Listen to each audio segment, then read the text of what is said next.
তো বিপ্লব, আমার একটা বড় প্রশ্ন আর কি, যে ফোকাস লার্নিং আর কি।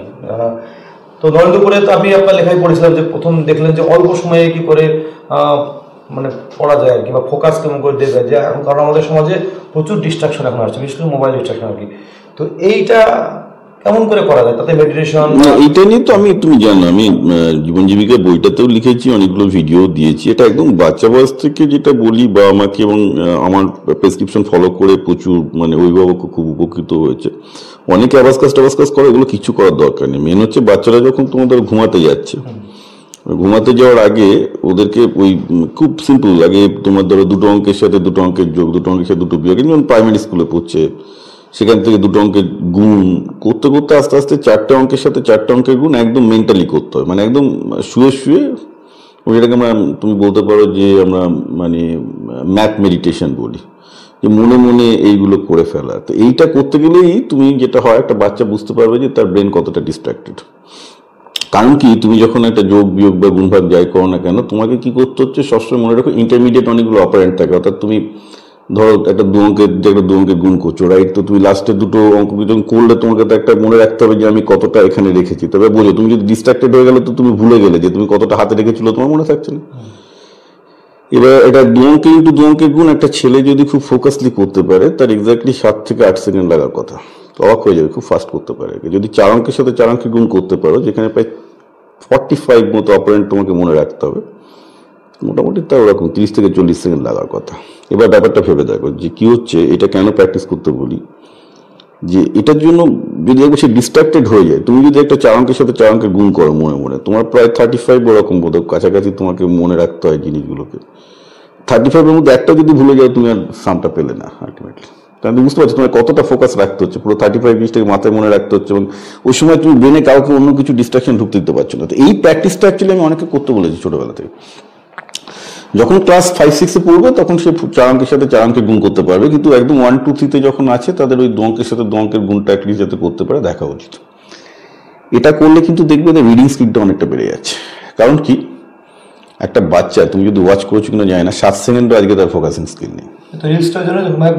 রিলসটা ওই জন্য স্ক্রল করতেই থাকছে, আগেও তাই ছিল অ্যাকচুয়ালি। তো ওইটা যত সে করবে তার কিন্তু আস্তে আস্তে দেখবে সে একটা প্যারাগ্রাফ, যেটা একটা ধরো একটা সেন্টেন্স পড়তে আমাদের 7 থেকে 8 সেকেন্ড লাগে, একটা প্যারাগ্রাফ পড়তে 40 সেকেন্ড লাগে।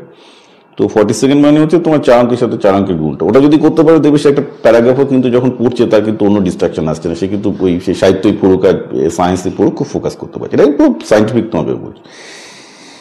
এখন বাবা মায়ের আজকালকার পকেটে অনেক টাকা, তারপর ধরো সব আবাস কাছ থেকে শুরু করে অনেক রকম সব জিনিস ঘুরে বেড়াচ্ছে, এগুলো ফালতু। মানে পুরোপুরি যেটা করা উচিত কোনো কিছু না। আমি যে বাবা মাকে বলে দিয়েছি, যাদের বাবা মা শিক্ষিত তারা বাচ্চাদের সাথে এটা করে সবাই উপকার পেয়েছে। আমি প্রচুর পেয়েছি যে এই প্র্যাকটিসটা করে সবাই কিন্তু প্রচুর উপকার পেয়েছে। যে সোজাসুজি ঘুমাতে যাওয়ার আগে সিম্পল যোগ বিয়োগ গুণ ভাগ করো মনে মনে, আর কিছু করতে হবে না।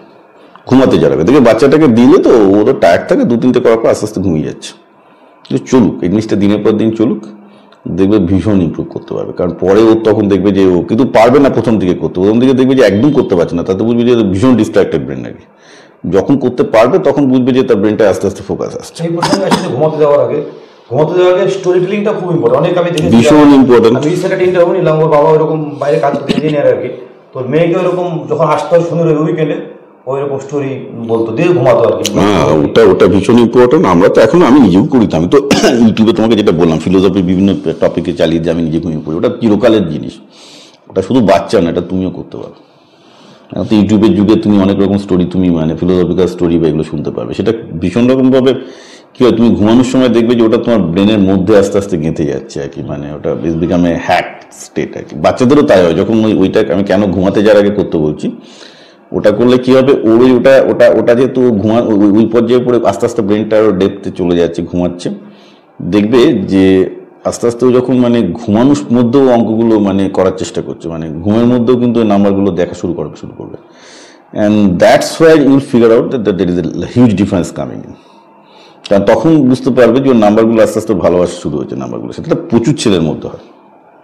তো এমনি এখন যেরকম ধরেন আপনি যেটা বলেন, প্রথম যেটা হলো আইডিয়েশন আর কি, পড়াশোনার প্রতি প্যাশন বা ভালোবেসে পড়া। এটাও আমি ইন্টারভিউতে দেখেছি যারা হয়তো নম্বর পেয়েছে কিন্তু তারা কখনো কিন্তু ভালোবেসেও পড়েছে।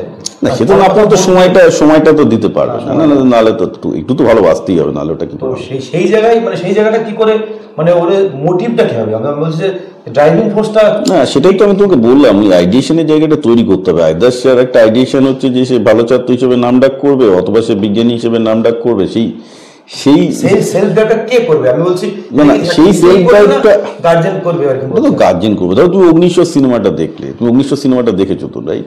দেখেছো কি 1900 সিনেমা? তো 1900 সিনেমাটা দেখে অনেকে ডাক্তার হতে চাইছে, না আমি ওরকম ডাক্তার হতে চাই। তো বিজ্ঞানী হয়ে ভাবলো যে না আমি একটা ওরকম একটা কিছু করতে চাই। তো ওই বাচ্চা যে তার নিজের মনের মধ্যে হিরো হচ্ছে, যেটাকে আমরা আইডিয়েশন পদ্ধতি বলি, ওইটা মনের মধ্যে যত স্ট্রং হবে সে তত স্ট্রংলি ফিল করবে যে আমাকে ডাক্তার হতে হবে, বা আমাকে তাহলে এরকম বিজ্ঞানী হতে হবে, বা আমাকে এরকম রামানুজনের মতো ম্যাথামেটিশিয়ান হতে হবে, তাহলে আমাকে এগুলো জানতে হবে। বিকজ দেন ও অটোমেটিক্যালি ওর ড্রিমটাকে চেস করবে। ড্রিমটাকে চেস করার জন্য ওগুলোকে, তারপর বাবা মায়ের একটা দায়িত্বই থাকে যে তাকে সেই পরিবেশটাও দিতে হবে যাতে সে বইগুলো পায়, রিসোর্সগুলো পায়, যাতে সে ওটা হয়ে উঠতে পারে।